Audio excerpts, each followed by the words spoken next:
esto, aquí estamos.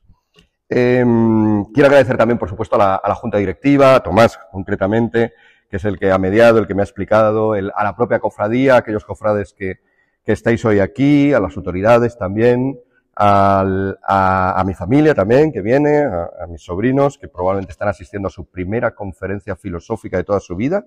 O sea, que eso se lo agradezco muchísimo. Y en conexión con esto, con estos juegos de palabras que ya también ha avanzado Josué, yo me daba cuenta de que ponernos a hablar aquí de la exaltación de la cruz, alguien como yo, que bueno, se dedica, como ya ha también subrayado Josué, se dedica a la enseñanza y a explicar cosas, y cuando explico cosas me gusta mucho utilizar muchos ejemplos concretos, pero me planteaba la posibilidad de una tremenda paradoja, que sería que esta charla, este pregón, este discurso sobre la exaltación de la cruz, pues si me deslizo hacia el deseo de no solo hacerlo teórico, sino también práctico, y someterles a ustedes a una cruz de discurso, pues desde luego no sería muy agradable. Voy a intentar que sea leve el discurso, aunque el asunto del cual hablamos, la cruz, desde luego no lo es, ¿no? Que no suponga una tortura. Quería empezar justamente por ahí, ¿no? Por la idea de la cruz como tortura. A menudo olvidamos que la impresión que causaba a cualquier hombre del Imperio Romano hasta el siglo IV, previo al siglo IV, a cualquier hombre del Imperio Romano, la impresión que le causaba la mera mención, no digamos ya la visualización de una cruz, era una impresión aterrorizadora, porque estamos ante lo que es seguramente una de las torturas más grandes que ha ideado, más terribles, más dolorosas, que ha ideado la humanidad en toda su historia. Y este terror que infundía la cruz hace que incluso dentro del cristianismo, donde la cruz había tenido un papel central, como nos ha quedado claro hoy en la homilía, y además conocemos seguramente todos nosotros, ¿no? Por ser el lugar de la muerte de Cristo, pues hubiera una cierta prevención hacia el uso de la cruz. De hecho, no es utilizada como símbolo cristiano hasta muy avanzado. Va a ser, de hecho, después de ese siglo IV que he citado antes, y avanzo ya por un buen motivo, y es que en ese siglo IV se abole la crucifixión.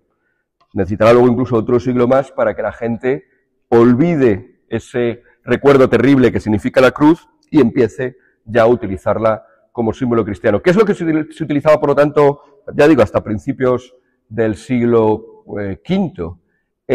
Pues utilizaban, como probablemente muchos de ustedes saben, una especie de anagrama, ¿no? Que es el anagrama que ven ustedes ahí, es un grafito original de aquella época, de los primeros siglos, probablemente es el más antiguo que conservamos, y que contiene, pues, en griego una palabra que es ichthys, que significa pez, por lo cual muchas veces también se representa como un pez.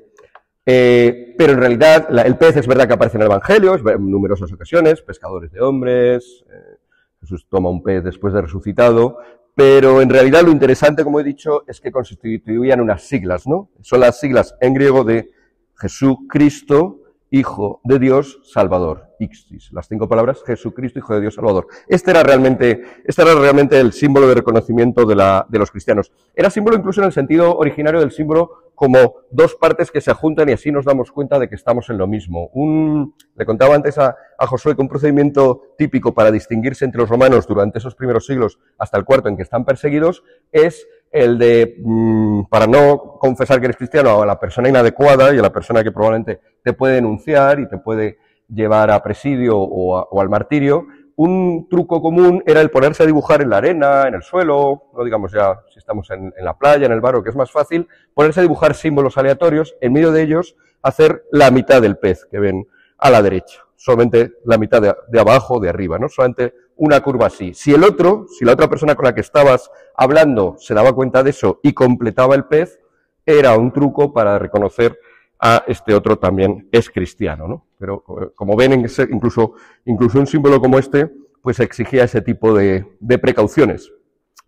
¿Cuándo aparece por primera vez la cruz? ¿Cuándo nos queda un testimonio de la cruz en la historia de, bueno, llamarlo arte es un poco exagerado, en la historia de los testimonios gráficos? Pues es en este graffiti.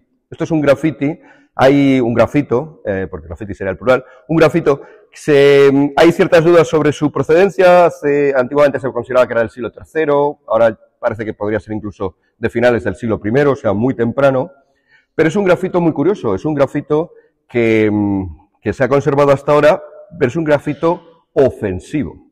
Como les he dicho antes, durante los primeros siglos la cruz no se usa, o prácticamente no se usa. Nos ha llegado este testimonio de esos primeros siglos porque unos enemigos, unos chavales probablemente, que se querían reír de otro chaval que se llamaba Alexemeno, cuyo nombre aparece en el centro del grafito, si saben más o menos distinguirlo entre las rayas numerosas que aparecen, pues algunos de sus amigos, probablemente queriéndose reír de Alexemeno porque era cristiano, pues dibujan la cruz, pero como ven ponen a un cuerpo humano, pero la cabeza, para ridiculizar al dios de Alexemeno, que era cristiano, ponen la cabeza de un asno o de un caballo. Debajo escriben Alexemeno, por eso sabemos el nombre de él, que Alexemeno sería la figura humana de la izquierda, Alexemeno rezando a su dios. Se está usando la cruz, pero se está usando la cruz para reírse del cristiano. Y poca cosa más tenemos. Hay algunas representaciones en algunas gemas que incluso es dudoso que sean estrictamente cristianas, porque contienen la cruz y los 12 apóstoles, y como todos sabemos, en el Calvario no estaban los 12 apóstoles, ni 11 ni 10, sino que estaba solamente uno de ellos.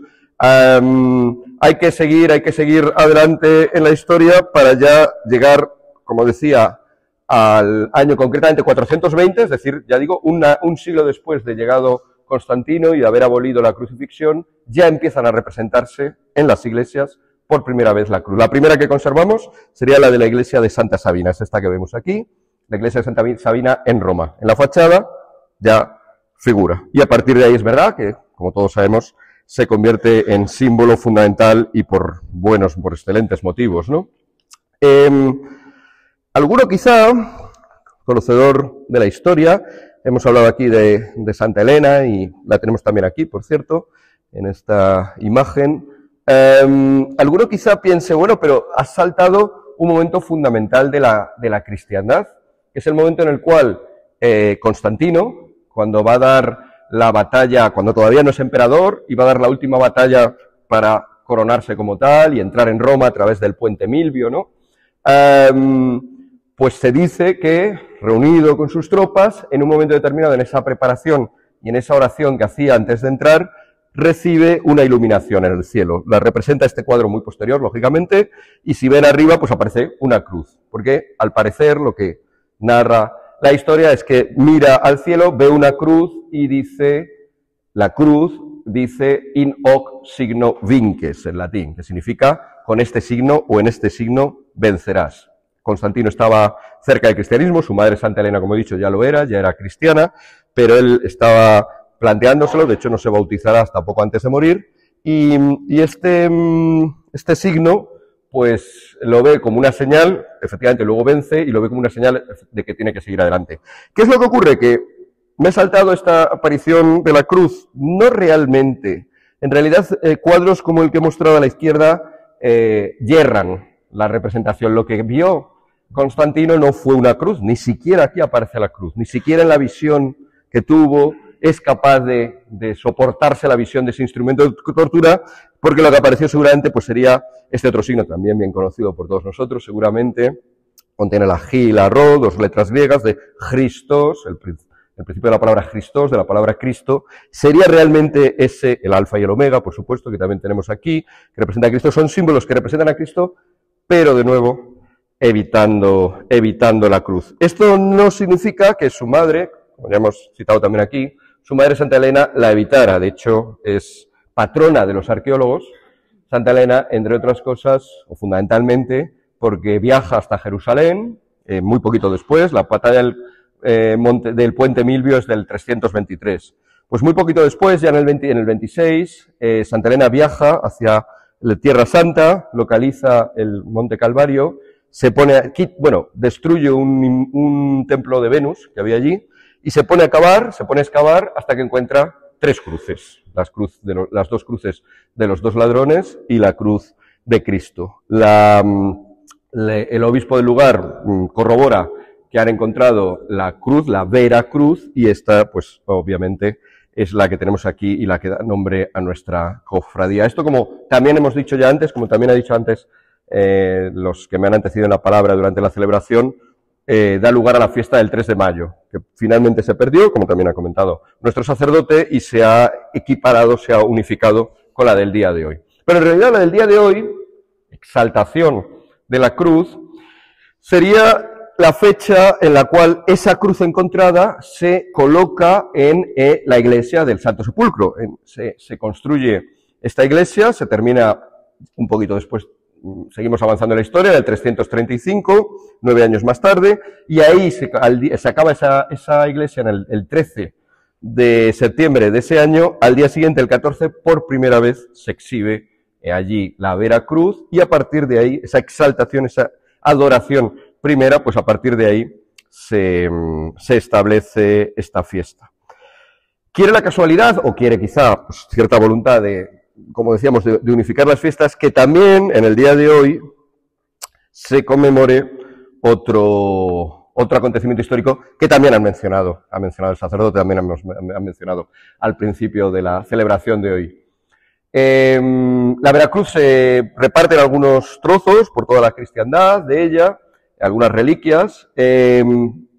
Queda el grueso del madero allí en Jerusalén, pero años después, ahora ya sí que avanzamos bastante más deprisa en la historia, hasta principios del siglo VII, el Imperio Bizantino, que sigue siendo el Imperio Bizantino es el heredero del romano, sigue siendo el que posee aquellas tierras y muchas tierras. Estamos en un momento de esplendor del Imperio Bizantino, pero en este momento del esplendor pues siempre te toca lidiar con algún rival. En este caso es el Imperio Persa, Sasánida, que tienen al lado. Entra una lucha, una guerra bastante larga entre las dos potencias mundiales del momento, podríamos decir, los persas y los bizantinos, y en un primer momento parece que vencen los persas, conquistan Jerusalén y se llevan la cruz. Se pierde la Veracruz porque ellos no son cristianos y por lo tanto queda desaparecida para la cristiandad. Esto ocurre, como digo, a principios del siglo VII, ¿no? Hacia el 621. Y sin embargo, ¿por qué tenemos todavía la Veracruz? ¿Por qué no se perdió definitivamente? ¿Y por qué celebramos el día de hoy? Porque un poco más tarde, en esa larga guerra, como decía, en el 628, el emperador bizantino Heraclio da la vuelta a la tortilla, cambian las tornas, empieza a vencer al Imperio Sasánida y consigue recuperar la cruz, la Vera Cruz de ellos, y consigue devolverla a Jerusalén. En esta representación que vemos aquí, el que porta la cruz, como si fuera pues el cireneo, efectivamente, es el propio emperador, que una vez que la ha recuperado, entra con ella a cuestas en Jerusalén, le recibe el obispo de Jerusalén, y ese día es el 14 de septiembre, el día que celebramos hoy también la recuperación y exaltación posterior, claro, porque también se hace luego inmediatamente una adoración de la cruz. Bien, estos son algunos elementos históricos que quería comentar, aunque ya habían salido antes, porque creo que nos sirve bien para sentar el marco. He dicho antes que la charla iba a ser un poquito más filosófica, sin duda, que histórica, porque en realidad aquello por lo que me ocupo y por aquello de lo que entiendo que se me llama a los sitios para hablar, pues son las cosas que más me ocupan y me preocupan habitualmente, y son todas estas tipos de ideas, intentar traerlas al presente, traerlas a nuestros días. Yo entiendo que este último acontecimiento que he contado, el de la pérdida de la cruz y el de durante las guerras entre los persas sasánidas y los bizantinos y la posterior recuperación de la cruz, podría ser un marco para entender nuestros días de hoy. ¿Qué es lo que ocurriría hoy? Bueno, pues estaríamos, por un lado, ante una pérdida no de la cruz física, pero sí de la presencia de la cruz en nuestra civilización, de la presencia del cristianismo en nuestra civilización, hasta el punto de que algunos autores han hablado de la pérdida, propiamente dicho, de la cristiandad. Tenemos que dejar de hablar ya de cristiandad, no vivimos ya en una civilización caracterizada por el cristianismo. Este sería el problema, el avatar en el que nos encontramos ahora. La propuesta, obviamente, pues es, humildemente, la de intentar imitar a Heraclio, ¿no? Al emperador Heraclio, intentar recuperar o paliar la pérdida de esa cristiandad. Doy las dos opciones porque hay algunos que piensan que ya se ha perdido por completo, ya ha habido un fin de la cristiandad. La autora paradigmática de esta tesis es esta filósofa francesa, Chantal del Sol, que defiende en este libro, que por desgracia no se ha traducido todavía al castellano, La fin de la chrétienté, el final de la cristiandad, defiende esta tesis, defiende que ya no estamos en la cristiandad, que esto es una cosa del pasado. Ella es cristiana, pero dice, ella pone la ubicación del momento clave fundamentalmente la extensión del aborto, de las leyes de aborto por toda la antigua cristiandad para ella, ¿no? Por toda Europa, por todo Occidente. Ya no estamos en un mundo cristiano, ya estamos en otra cosa, un mundo no pagano, un mundo que recupera. La verdad es que es una tesis muy interesante, ha dado un montón de discusión en Francia, entre cristianos y no cristianos, se tradujo al italiano a los 6 meses, dio un montón de discusión en Italia. Como ya digo, aquí en España no se ha traducido, entonces algunos intentamos hablar de este tema, pero estamos esperando la traducción que seguramente reavivará la discusión. Este elemento, ¿no?, de pérdida de la cristiandad, que ella ubica pérdida de cristiandad justamente con la emergencia del aborto, nos permite volver otra vez a ese origen. El origen de la cristiandad. Nuestra civilización, como hemos dicho y como todos sabemos, el cristianismo durante los 3 primeros siglos es una religión perseguida y por lo tanto no vive en una civilización cristiana, vive en la civilización romana. El siglo I, el siglo II, el siglo III son siglos de imperio romano y de paganismo, donde el cristianismo nunca llega ni siquiera en el periodo final. Cuando llega Constantino no supera el 25% de la población. Es verdad que agrupada sobre todo en las ciudades, que es la parte más influyente. Pues bien, ese momento inicial de persecución con Constantino, con el hijo de Santa Elena, la que haya la cruz, se da la vuelta. Y el cristianismo empieza no solamente a no ser perseguido, sino que poco a poco, ya desde ese principio del siglo IV, empezará a ser considerado como una religión que organiza la convivencia. Empieza ahí, por lo tanto, ya sí la civilización cristiana. El origen del cristianismo está en el siglo I, naturalmente. El origen de la civilización cristiana lo tendríamos en el siglo IV. Y a finales, concretamente, ¿no?, ya en el edicto de Tesalónica del emperador Teodorico, tendremos ya la constatación en el año 380 de que el cristianismo se hace religión oficial y se convierte, por tanto, en lo que articula todo. Pero ya previamente Constantino, como dije antes, va introduciendo leyes, normas, formas de pensar cristianas. Una de ellas es justo esta que Chantal del Sol, como mencioné antes, pues considera clave. Se prohíbe ya no solamente el aborto, sino incluso el infanticidio, que como probablemente saben, era algo típico de la sociedad romana, ¿no? Si el niño que nacía en una familia no se le presentaba al padre, se le dejaba la puerta en el umbral de la puerta de su casa. Si el padre no le gustaba el niño o no quería tener niños o el niño tenía algún defecto, lo dejaba en la puerta, ni siquiera lo metía dentro de casa, se consideraba que no había llegado siquiera a ser hijo suyo, no había llegado a ser persona y por lo tanto lo podía recoger cualquiera o se lo comían los perros o se moría de hambre y frío, ¿no?, si estábamos en invierno. Constantino va a cambiar esto, va a prohibirlo, va a prohibir también, como dije antes, la crucifixión.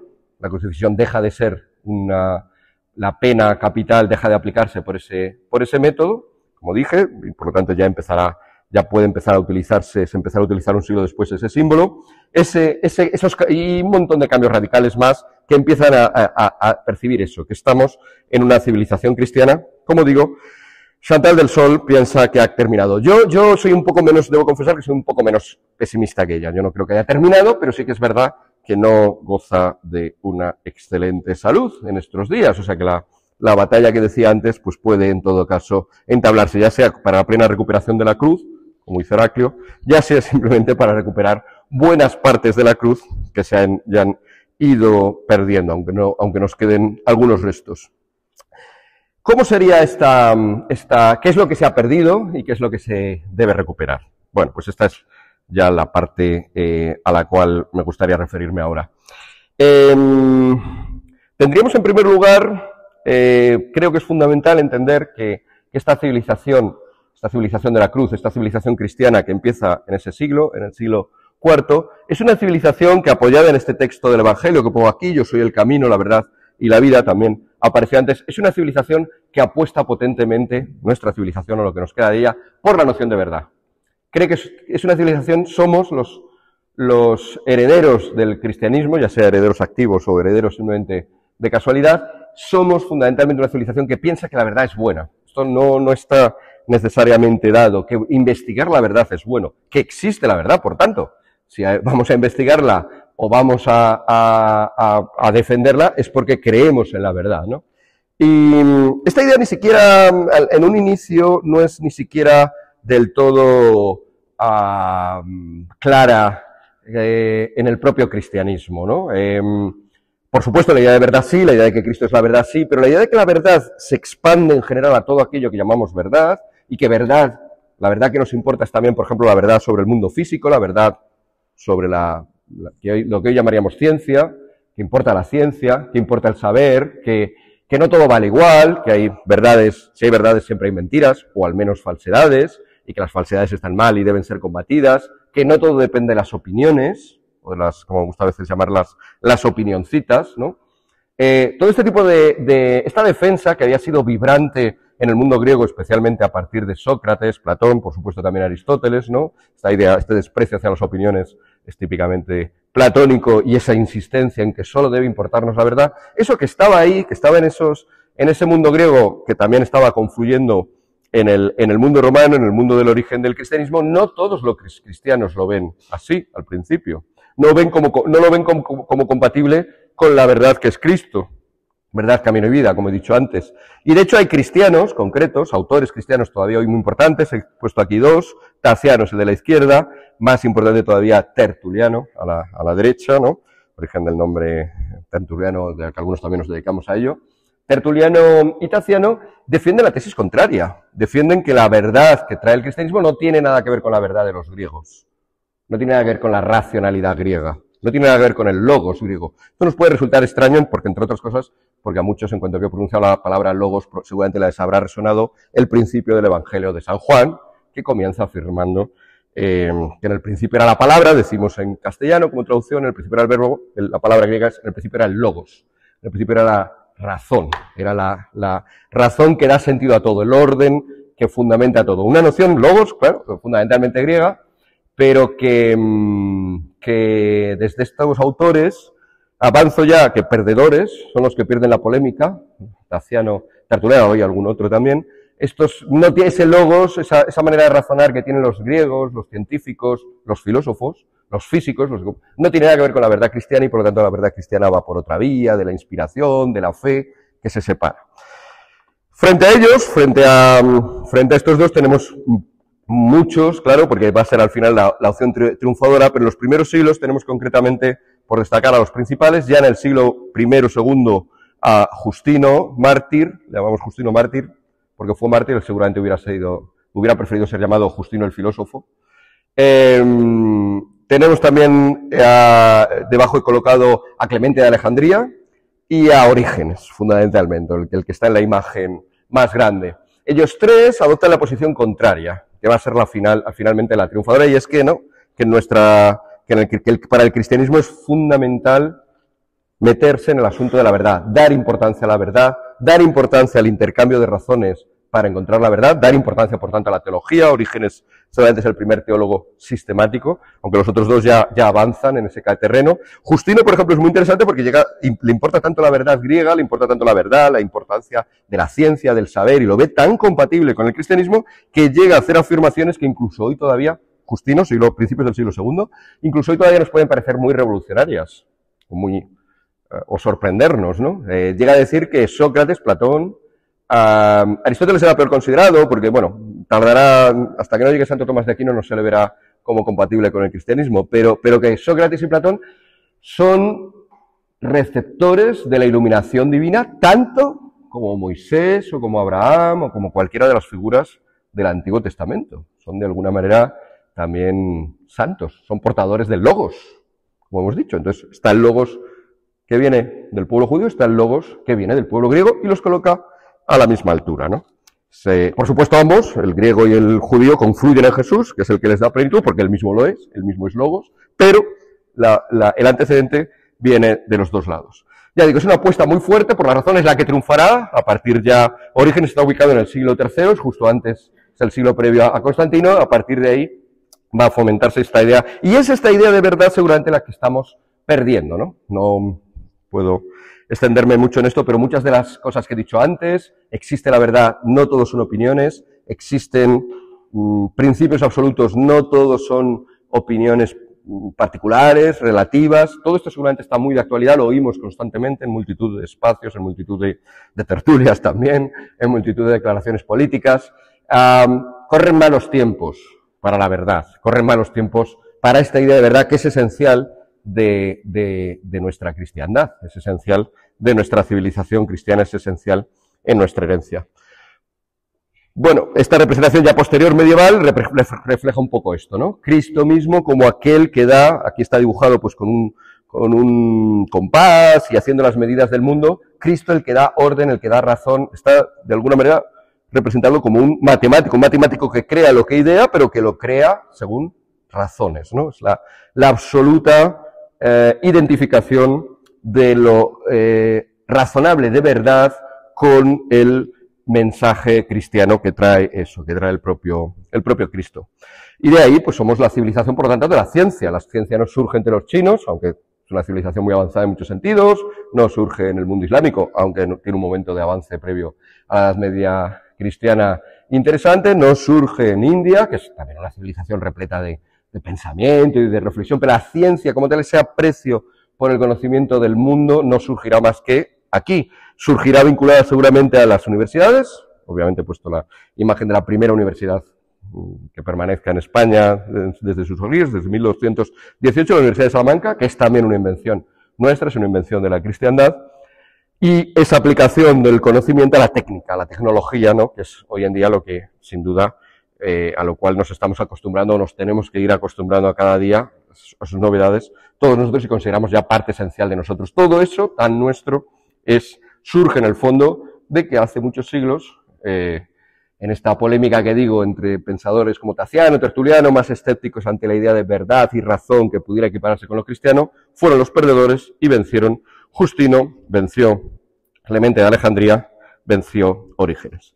Bien, después, aparte de la verdad, y que, como he dicho, quizá tiene fundamentalmente esta herencia, refleja fundamentalmente esta herencia griega, otro elemento clave de nuestra civilización cristiana, de la civilización de la cruz, vuelvo a poner la misma imagen que antes, la previa a la batalla del Monte Milvio, esa visualización que ve del signo bajo el cual vencerá Constantino, es la idea de que estas ideas, de que estos principios, este amor por la verdad, tiene que implantarse en instituciones, ¿no? Las universidades, he hablado antes de ellas, pero como marco general estas ideas no pueden quedarse simplemente en conciliábulos de filósofos que caminan por la tierra, o que caminan por el campo o por la ciudad, no puede quedarse meramente en algo que se trabaja en seminarios ocultos de una universidad o de una institución cualquiera, sino que tiene que ser implantado, como he dicho antes, institucionalmente, en la política, en las leyes, en nuestros principios. Esto es lo que hace, por eso le traigo aquí, otra vez Constantino, como he dicho, ¿no? Constantino, seguramente en el cristianismo ya está, seguro, en la Didache ya aparece, estaba muy claro que el aborto estaba mal, pero hacía falta que llegara alguien y lo implantara por ley. Y eso va a pasar a partir de este momento, a partir de principios del siglo IV, ¿no? A partir del 313, ¿no? Que es el edicto que quita la prohibición sobre el cristianismo.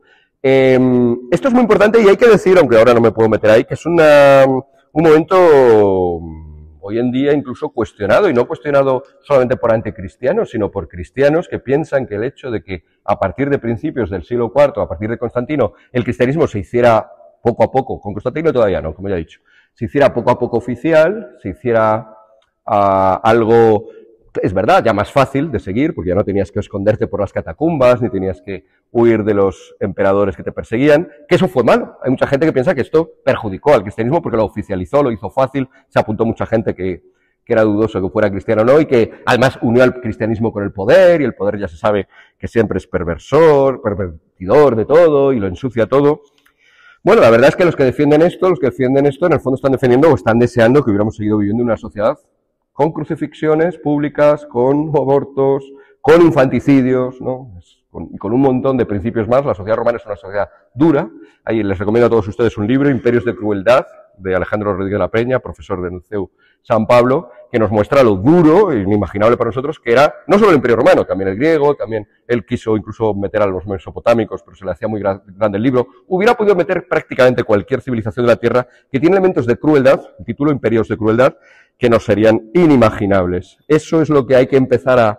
Y para eso hay que mandar, para eso hay que tener instituciones, hay que tener policías, hay que tener cárceles, sí, es verdad, son cosas quizá no muy bonitas, pero imprescindibles. Este segundo elemento, típicamente romano, por cierto, bueno, estoy poniendo un emperador romano, este segundo elemento es también lo que nos constituye, ¿no?, como civilización. La cristiandad es también esto, y esto es también lo que hoy seguramente, tampoco puedo detenerme mucho, pero seguramente todos ustedes piensan también en ejemplos en los cuales estamos perdiendo esa institucionalidad, estamos perdiendo la seriedad del derecho, estamos perdiendo principios básicos del derecho como la igualdad ante la ley o que alguien no es culpable hasta que no se demuestre lo contrario. Cosas que parecían muy asentadas en nuestras instituciones empiezan a tambalearse porque con la pérdida de la cristiandad, con la pérdida de la cruz implantada de esta forma en nuestra civilización, esto empieza también a vacilar.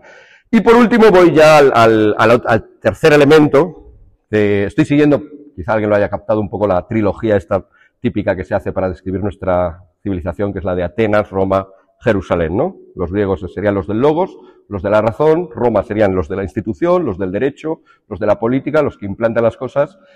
Pero también está la herencia específicamente bíblica, específicamente jerosolimitana, específicamente judía. La confluencia de todos estos elementos, griego, judío y romano, sería ya la cristiandad, que es el mensaje que se refleja de manera excelente en la cruz propiamente dicha, en tanto en cuanto la cruz es, entre otras muchas cosas, la víctima, Jesús, la víctima perfectamente inocente, el único hombre bueno, perfecto, sin ningún tipo de mancha que ha existido en la tierra. ¿Cómo acaba? Torturado, acaba con el peor de los desprecios. Por lo tanto, es el Cordero puro, ¿no?, que acaba, el Cordero de Dios que acaba sacrificado. Por lo tanto, si incluso el hombre, he hablado de la herencia bíblica, y por supuesto esto lo que voy a decir ahora ya estaba prefigurado de alguna manera en el libro de Job. No llega a los extremos de Jesús, no llega a ser crucificado Job, pero Job es también un hombre razonablemente bueno, no llega al extremo tampoco de ser perfecto, pero razonablemente bueno, que de repente es rico, tiene 10 hijos, tiene un montón de ganado, tiene salud, y de repente lo pierde todo. Pierde la salud, le salen unas llagas purulentas, pierde a todos sus hijos, los 10, pierde sus ganados, pierde su riqueza. Lo único que no pierde es sus 3 amigos y su mujer, pero no le vale mucho porque los 3 amigos y la mujer le acuden hacia él y le dicen, oye, si has perdido todas estas cosas, por algo será. Esta es la clave hacia dónde voy. ¿Qué es lo que rompe la cruz? ¿Qué es lo que rompe el libro de Job? Pero también más, el libro de Job al fin y al cabo es un relato, ¿no? ¿Qué rompe la realidad de la cruz, la realidad de la vida y muerte, en este caso concretamente pasión y muerte de Cristo? Lo que rompe es la idea de que cuando a alguien le van más las cosas, cuando alguien es una víctima, cuando alguien está castigado por las circunstancias de la vida, es vulnerable, es débil, eso no significa que sea culpa suya. Esto no significa que se lo merezca. Esto no significa que sea un castigo divino. Es lo que todos los amigos y la propia mujer de Job le dicen, ¿no? Si has perdido todo lo que tenías, algo habrás hecho. Job, el hombre, dice, pues no lo recuerdo, yo creo que no. Al final del libro, que es sobre todo una larga discusión de él con estos amigos, aparece Dios y le da la razón, no a los amigos, no a la mujer, sino a Job, efectivamente, ¿no? El inocente puede sufrir. Como digo, constatado ya de manera extensa en el Evangelio, ¿no? En los Evangelios. El inocente, el más inocente de los hombres, el Cordero, puede sufrir. Ese sufrimiento final de Cristo lo que nos dice es porque, por lo tanto, no podemos mirar a las víctimas, no podemos mirar a los sufrientes, no podemos mirar a los débiles como gente que está ahí porque algo habrán hecho o porque se lo merecerán, sino alguien que suscita nuestra compasión. El mensaje de la cruz es, por tanto, de la cruz de Jesús, es fundamentalmente un mensaje de compasión, sin duda hacia Él, que también puede suscitarnos estas emociones, pero generalizado a partir de Él hacia todos aquellos, porque ese mensaje, el mensaje de la cruz, el mensaje que heredan bíblico, que heredamos de la Biblia, habíamos hablado antes de Grecia, de Roma, pues ahora el mensaje de Jerusalén, por así decirlo, es un mensaje de compasión, fundamentalmente. La compasión como base de nuestra moralidad frente a estos imperios de crueldad que dije antes, que rodeaban al mundo, a los primeros cristianos y que les van a acompañar durante los 3 primeros siglos, la crueldad romana, la crueldad también griega, la crueldad de los mesopotámicos más allá, frente a ello nuestra especificidad es que hay un mensaje de compasión, un mensaje de compasión hacia el débil, ante el que sufre, ante el más desnudo de los hombres o ante el más perdido de los hombres. Esta idea se vincula además muy fácilmente con otra, que es la idea del perdón. Y yo creo que el perdón que hace Jesús en la cruz, ¿no? Padre, perdónalos porque no saben lo que hacen, para todos aquellos que están participando. También el perdón que hace Jesús a Dimas, a uno de los 2 ladrones, que en aquel momento, Dimas sí que está ahí por una culpa, no tiene nada que ver, está en la cruz por motivos muy diferentes a los de Jesús. Dimas no es inocente, ni mucho menos, pero que ahí, en el momento en el que pide perdón, en el momento en que se aproxima a Jesús, es automáticamente él también perdonado. ¿Qué es lo que estamos perdiendo en nuestra sociedad, entonces, de todo esto que estoy contando? Lo traigo ya hacia nuestros días y vamos ya dirigiéndonos hacia el final de la charla. Lo que estamos perdiendo quizá no es la idea de compasión, sí una idea de la compasión que no se use como arma. No estamos perdiendo quizá la idea de víctima, pero sí que estamos en un momento en el cual el victimismo es utilizado una y otra vez, ¿no? Como digo, un arma. Y es utilizado de una manera pervertida. Es un mensaje cristiano, tal cual, como estoy explicando, pero que de alguna manera se modifica y se convierte en, cualquiera que se presente como víctima tiene toda la razón. Cualquiera que se presente con agravios, y por lo tanto vivimos en una sociedad del agravio, en el cual todo el mundo tiene que, para conseguir más derechos o para conseguir más presencia pública o para conseguir más poder, digámoslo directamente, tiene que exhibir su victimismo, tiene que exhibir su agravio. Ese no es el mensaje de Jesús, ¿no? No es una utilización de la cruz para luego conseguir vengarse o para luego conseguir ponerse por encima de los demás, ¿no? Es todo lo contrario, ¿no? Y vinculado con esta segunda diapositiva, porque en esa sociedad del victimismo es una sociedad sin perdón. Es una sociedad como la película, ¿no? De Clint Eastwood, sin perdón. Es una sociedad donde cuando has cometido un error contra alguien, sobre todo si es alguien de un grupo más débil, de un grupo minoritario, de un grupo de estos que reclaman su victimismo, ya no puedes ser nunca perdonado, ¿no? Hay ejemplos de todo tipo. A mí me impresiona mucho el de una mujer relativamente desconocida, porque fue de las primeras a las que le pilló esto. Justine Sacco se llama, una mujer de 33 años que en el año 2013 estaban empezando las redes sociales, se le ocurre emitir un tuit con un chiste un poco ofensivo, seguramente, antes de meterse en un avión e irse a Sudáfrica.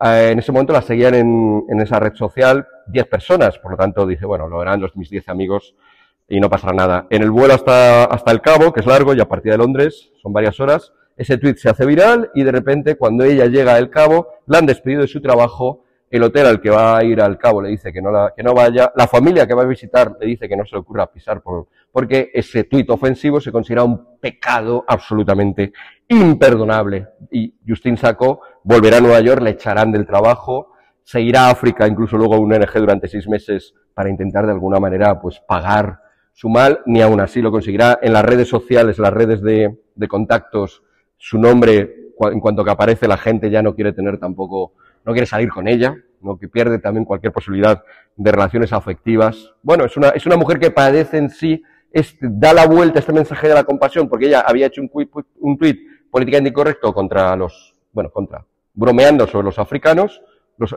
las personas de raza negra. Los africanos, las personas de raza negra, son personas sobre las cuales no se puede bromear, no se puede, son uno de estos grupos que se considera que al ser víctimas no puedes hacer nada que pudiera ofenderlos y automáticamente llega la venganza sobre aquel que ha osado ir contra la víctima. Este no es el mensaje cristiano, ya digo, ¿no? El mensaje cristiano es el y en la propia cruz, como vemos aquí, es el mensaje del perdón. Esto es lo que perdemos, por lo tanto, ¿no? Una sociedad de la razón, lo que estamos perdiendo hoy, una sociedad de las instituciones, de la institucionalidad, una sociedad también de la compasión bien entendida, no como victimismo, y del perdón. Bien, para completar un poco más esto, que por otra parte es una cosa en la cual me repito muchísimo, todo lo que he dicho hasta ahora, probablemente alguien estará diciendo, ya está otra vez este hombre contándonos lo de siempre. Para ampliar un poco esto, y centrarlo más todavía, si es posible, en la cruz, quiero señalar otras 5 notas, son rápidas, 5 notas rápidas más que complementan qué es lo que tendríamos que recuperar en estos momentos en los que estamos, como utilizábamos el símil anterior, en un momento parecido al de Heraclio, ¿no? Parecido al de los bizantinos cuando pierden la cruz y tienen que ir a recuperarla. ¿Qué cosas son esas que hay que ir a recuperar? Porque hoy las estamos perdiendo. ¿Qué tendría hoy que recuperar Heraclio? Sin duda estas tres cosas que he dicho ya, esos tres herencias fuertes, ¿no? Griega, romana y bíblica, pero también otras cuantas cosas más. Y como hilo conductor he elegido estos dos versículos, ¿no? Bien conocidos, que se refieren a la cruz también, ¿no? Si alguno quiere ser mi discípulo, que abandone... ¿Puedo, no? Sí. Que abandone su vida actual, que tome su cruz y que me siga. ¿Qué sería ese tomar la cruz hoy, no? Porque el que quiera salvar su vida la perderá, pero el que pierda su vida por mí la encontrará. ¿De qué le sirve a uno ganar el mundo entero si pierde la vida? ¿Qué podría dar para recobrar esa vida, no? Nos va la vida, nos iría la vida en este tipo de cosas porque ya digo, si no estamos entrando en una civilización que no es una civilización de vida, sino que es una civilización que se caracteriza por eso, por haber recuperado esas formas de muerte, según Chantal del Sol. El aborto, la eutanasia, quizá ya el infanticidio, ya se habla incluso de eutanasia para bebés, pero obviamente un bebé no elige. O sea que lo que está es un eufemismo para hablar del infanticidio. Estamos volviendo entonces, estaríamos poco a poco volviendo a ese mundo que parecía que habíamos abandonado, centrado en la vida, la paradoja esta de que la cruz nos da vida gracias a la resurrección. Bueno, pues a partir de ahí, y complementándolo con reconozco que voy a sobre todo voy a hacer casi plagio, de un sermón de este santo que tenemos aquí, San Teodoro Estudita, que es un santo de finales del siglo VIII, principios del siglo IX.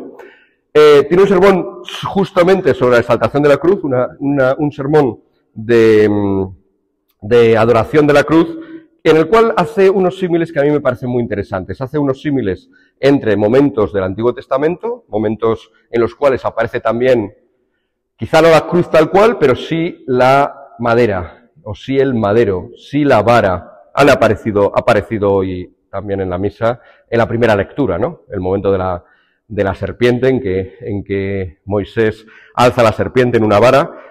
Bueno, pues la verdad es que no ese es el único momento del Antiguo Testamento que prefigura la cruz del Nuevo Testamento, sino que San Teodoro detecta otros muchos, y uno de ellos sería, por ejemplo, el del arca, ¿no?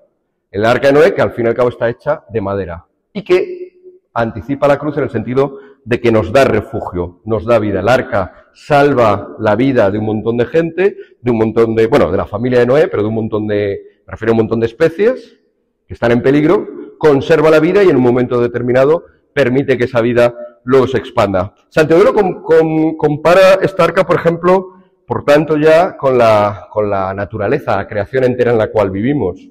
La compara también con nuestras casas, ¿no? Porque es ahí donde se refugia la vida, donde vive, donde habita. Y estas dos referencias hoy en día se vuelven más que nunca pertinentes. Casa en griego es oikos.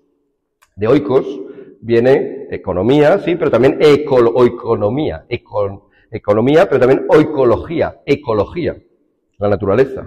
Es una preocupación genuina, por lo tanto, por la naturaleza, pero también por la casa, por los vínculos, cosas que hoy tendríamos que recuperar. Y esa recuperación sería fundamentalmente de algo que está en peligro también al perder la cristiandad. Es la pérdida de los vínculos, la pérdida de la importancia de las relaciones humanas. Consideramos al otro como algo que se puede usar, que viene bien, pero que en cuanto que hay dificultades, ha salido también en la homilía, se puede prescindir. Se puede pasar a otra relación, o a otros amigos, o a otras personas que lo sustituyan porque hemos perdido esa importancia de los vínculos familiares, nacionales, por supuesto también, y también los vínculos humanos. El segundo símil, como ven voy un poco rápido, pero es el en donde localiza de nuevo San Teodoro la presencia de las varas de madera, del madero de la cruz, es en el sacrificio, al igual que la cruz es un sacrificio, el sacrificio de Isaac, ¿no? Abraham, en el sacrificio de Isaac, coloca, nos dice la narración del Génesis, para hacer el sacrificio, pues sobre unos leños, sobre unas varas de madera, que ya estarían anticipando de alguna manera también a la cruz, como lugar del sacrificio, pero también la cruz como lugar de salvación, porque el carnero que al final va a sustituir a Isaac está también enredado en unas zarzas, en unos maderos, en unas varas, que también son madera. La salvación que viene por la cruz también estaría anticipado aquí.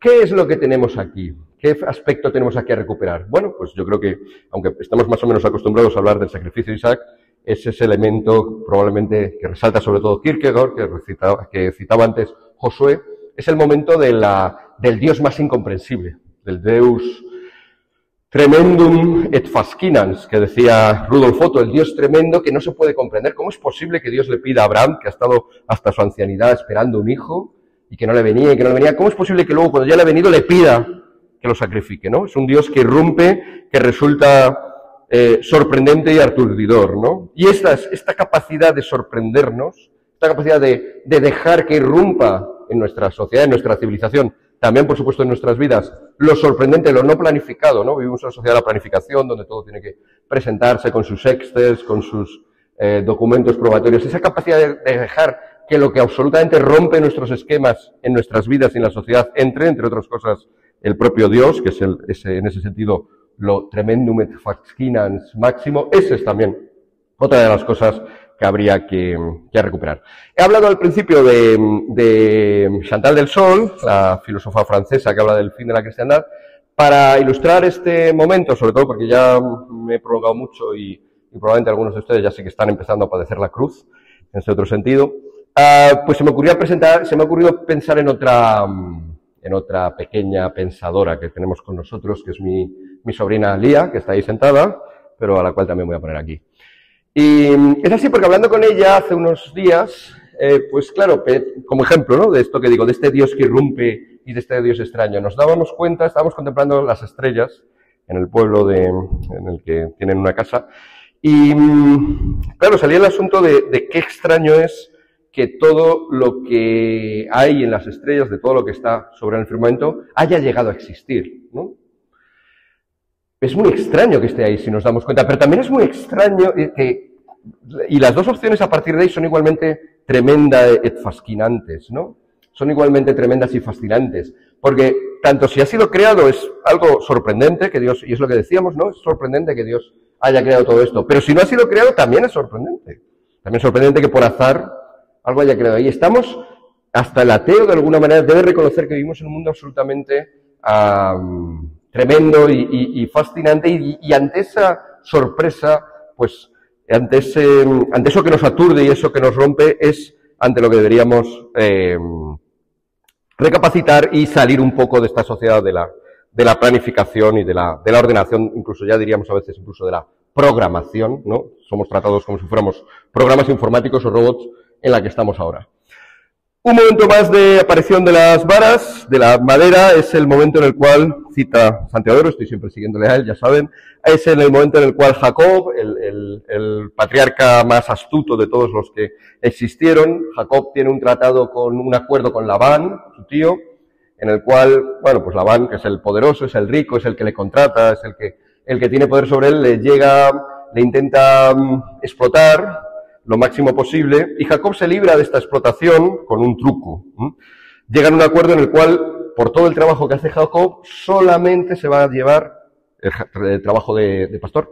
Como pastor solo se va a llevar de recompensa aquellas ovejas que salgan con la piel rayada, con rayas blancas y motas negras y con mezcla, ¿no? Eso pues ocurría poco, eran muy pocas las que salían así. Pero a Jacob se le ocurre una idea y en el abrevadero, esto no es muy científico, pero según nos lo narra la Biblia, en el abrevadero donde lleva a las ovejas a beber, coloca unas varas. No sé si se ve muy bien aquí, pero hay ubicadas unas varas junto al abrevadero y, según narra la Biblia, esto consigue que cuando luego las ovejas se aparean, las crías sí que salgan con rayas. Ya sabemos que Jacob no solamente fue listo aquí, fue listo también al intercambiar un plato de lentejas por nada más y nada menos que el patriarcado, es la figura fundamentalmente astuta, y yo creo que este es otro elemento que tenemos que tener en cuenta para la recuperación de la cristiandad, ¿no? La astucia, ¿no?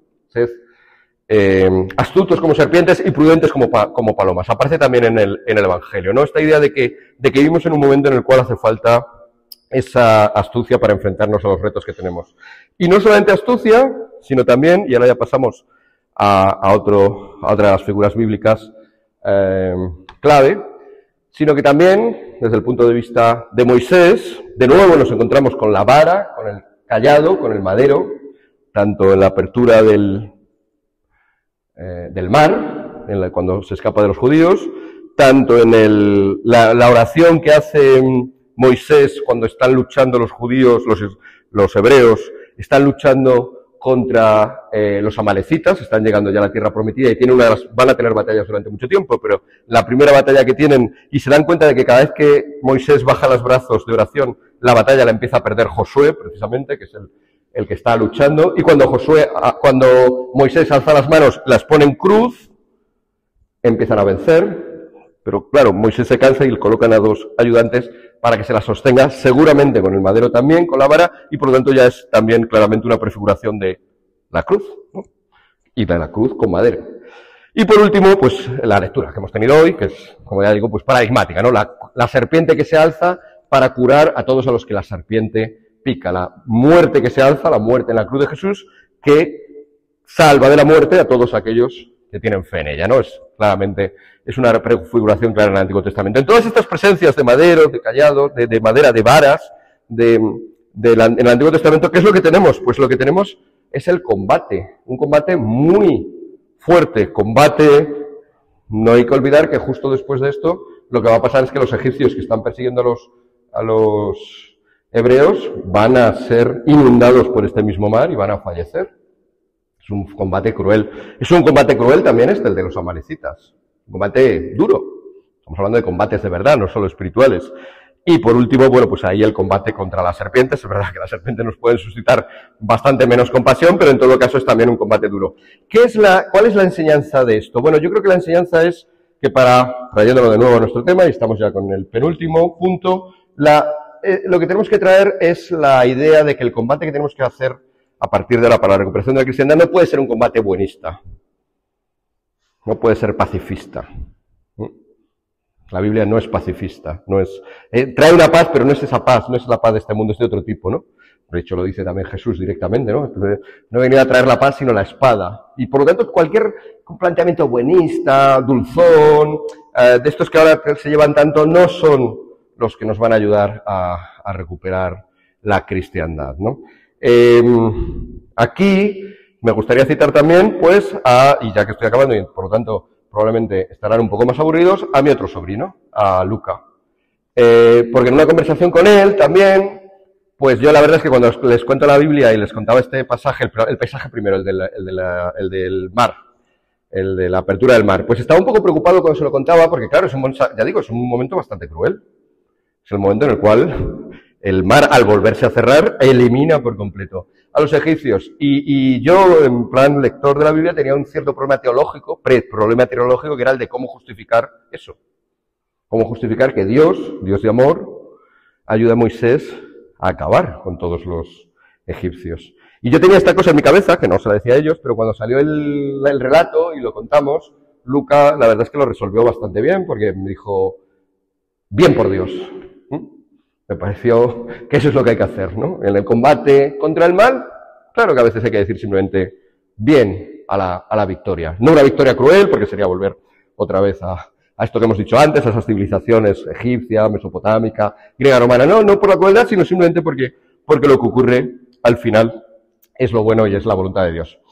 Y termino ya, este es el último símil que hace San Teodoro y que también voy a hacer yo, de utilización en el Antiguo Testamento de presencia, de anticipo de la vara de la cruz, pues la vara de Aarón, ¿no? Un problema que tiene Moisés es que escoge de sumo sacerdote, y bueno, no solo de sumo sacerdote, sino de tribu para el sacerdocio para siempre, a su hermano, Aarón.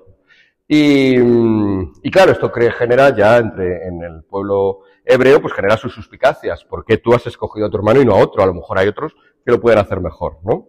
Se suscita la murmuración, se suscita el conflicto y al final Moisés decide resolverlo de una manera muy simple, que un representante de cada una de las tribus traiga una vara, incluido a Aarón, ¿no? El representante de los levitas. Y la dejan, la plantan ahí, las 12 varas, y las dejan una noche, a ver qué pasa. A la mañana siguiente de esas 12 varas solamente hay una que ha florecido, ¿no? La cruz florida, que también se celebra en mayo, ¿no? En esta otra celebración. Solamente una de las varas ha florecido. ¿Cuál? La de Aarón. Y así se confirma que es la voluntad de Dios la de que sea Aarón el que empiece, el que sea el sumo sacerdote y el que empiece toda la tribu sacerdotal, la suya, la de Leví. Ya lo seguirán siendo. Bueno, pues ¿qué es lo que tenemos aquí? Por lo tanto, la flor que surge del madero, la flor que surge de la vara, la flor que surge de la cruz. Y esta es la última paradoja y el último aporte que quería mencionar. En la batalla por la recuperación de la cristiandad es esencial que, junto con las cosas que he dicho, que sobre todo las dos últimas pues pueden sonar especialmente duras y belicosas, también haya una apuesta por la flor de la cruz, por la alegría, por la esperanza que representa siempre, por la belleza, ¿no? por esta vía de evangelización que decía el Papa Benedicto XVI, ¿no? que para el siglo XXI le parecía la privilegiada, la de la belleza, la utilización de la belleza, de la alegría. Aparece también la madera, más adelante aparecerá en el arpa de David, que es un arpa que David utiliza contra la depresión, las depresiones en las que cae. Hoy llamaríamos depresiones, allí se dice simplemente tristeza, en la Biblia se dice tristeza profunda, en las que caía periódicamente Saúl. La madera del arpa, la madera de la música, la flor de la vara, toda esa belleza, toda esa insistencia en el poder de la estética para acercarnos de nuevo a lo esencial de nuestras vidas y a lo esencial de nuestro sentido, eso también está, aunque parezca paradójico, en la cruz. Y eso es también lo que hoy muchas veces se pierde. Vivimos en una sociedad fuertemente, detrás de una apariencia de felicidad, una sociedad fuertemente pesimista en las relaciones de unos con otros, ¿no? Ha calado el principio hobbesiano, ¿no? De que el hombre es un lobo para el hombre y ver al otro como un lobo, como una amenaza, como alguien del que hay que tener cuidado, quizá también por influencia de algunos pensadores, de algunos teólogos protestantes, ¿no? Como Lutero, que tampoco, digámoslo así, no tenía tampoco una buena opinión del ser humano, ¿no? Consideraba irremediablemente perdido y solo por la fe, pero no una fe que le sanara del todo, sino bueno, una fe que ocultaba sus pecados, solo así se podía salvar. Esta visión del otro como un hombre fundamentalmente torcido, de todos nosotros como torcidos, pero claro, a mí lo que me preocupa son los que tengo alrededor, que si están tan torcidos, están tan irremisiblemente convertidos en lobos, pues genera una sociedad eso, de la sospecha, de la precaución, de la enemistad, y no una sociedad pues de la alegría, de la transmisión de la belleza, de la apuesta por el otro, de la confianza en el otro, sin ser el otro por supuesto perfecto, pero juntos sí que podamos recuperar pues esta civilización que, como digo, tiene un cierto riesgo. El riesgo sin embargo, de extenderme lo he sobrepasado con creces, o sea que ese ya no lo vamos a evitar. Muchas gracias por su paciencia.